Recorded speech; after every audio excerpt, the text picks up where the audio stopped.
Pelatih PSM Makassar Bernardo Tavares mengeluhkan jadwal padat jelang melawan Persikabo 1973. Laga Persikabo versus PSM Makassar akan digelar di Stadion Pakansari Bogor, Jawa Barat, Kamis 9 Maret 2023 pukul 18 waktu Indonesia Tengah.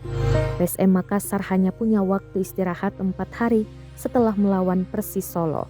Duel PSM Makassar versus Persis Solo digelar di Stadion Gelora B.J. Habibie Minggu 5 Maret 2023. Sementara Persikabo punya waktu istirahat 6 hari. Tak hanya itu, perjalanan harus ditempuh oleh Willem Jan Pluim ke Bogor juga akan menyita waktu.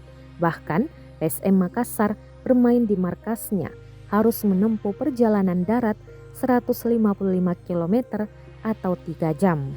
Tavares meminta dukungan supporter lawan Persikabo sebab dukungan mereka bisa menjadi pembeda. Itu memberikan suntikan energi besar bagi pemain kita, pungkasnya.